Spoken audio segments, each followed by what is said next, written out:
pour voir si vous le voulez encore. Okay. Puis là, après ça, ça va prendre 6 mois, 6 à 8 mois. Ouais. Okay. Donc, ça peut aller jusqu'à 2 ans. C'est pour vous dire que Thomas... Il y a encore de la place dans le marché. C'est ça. Oui. Thomas, il y a de la place pour toi, mon grand. Donc, si vous voulez lui passer des commandes, peu importe le système, si c'est un petit système comme ça, à 1 500 $, combien pourrait coûter un système comme ça pour un entrepreneur? Une fois bien monté, là, avec la recherche qu'il faut, là. Ben, une fois monté, en termes de pièces et d'équipements, de matériaux, c'est pas cher. Moi, comme c'est là, mon problème, c'est que c'est beaucoup de temps parce que c'est tout fait en main. C'est ça. C'est ça. Mais en tant que tel, un coup, on va faire ça sur une production de masse. Je veux dire, les unités ne reviendront pas cher. Oui, oui. Puis, moi, je pense que ça peut revenir à un système comme ça, mettons, un cost, peut revenir aux environs de 1000-1500. Hein? Est-ce que ça comprend le power supply? Oui, Pardon? toute la patente. Toute la patente. Si tu pouvais le faire à la production, en production de masse, vous reviendrez, mes amis, à 1 500 $. Ça reviendrait, je pense, à un cost de 1000-1400 $. 1 400 le cost. Ça, c'est la cote que les distributeurs vont se prendre dessus.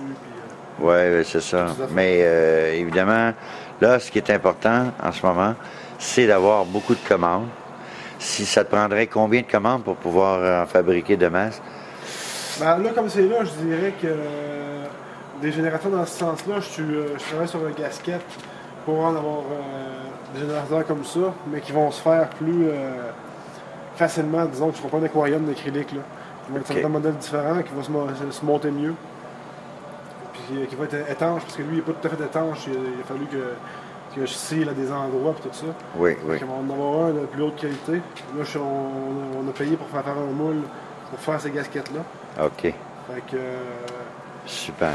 Voyez-vous, c'est pas facile de s'investir quand on n'a pas de commande, qu'on est seul dans son garage et qu'on espère que ça va percer puis que les gens vont réaliser l'importance de cette découverte extraordinaire.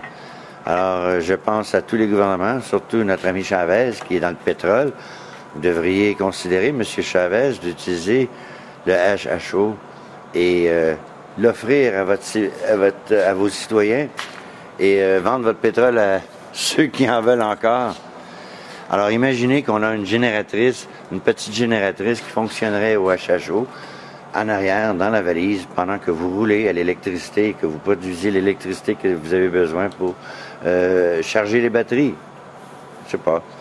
L'idée, c'est que éventuellement, il va falloir trouver une façon de faire de l'électricité pour pas cher, pour justement, étant donné qu'on va s'en aller dans le monde des batteries, de charger ces batteries-là pour pratiquement rien. C'est ça qu'il faut. Parce que là, l'Hydro-Québec va... Ce qu'il faut, c'est l'énergie libre. L'énergie libre. Oui, mais free energy, ça veut-tu dire gratuit aussi, free en anglais? C'est le mot qu'ils n'ont jamais voulu qu'on utilise. Le mot gratuit aux oreilles d'un financier, d'un banquier, c'est comme si vous parliez de viol aux oreilles de personnes qui auraient vécu des sévices de la guerre. Donc, le mot gratuit. Que la population soit au courant de ça.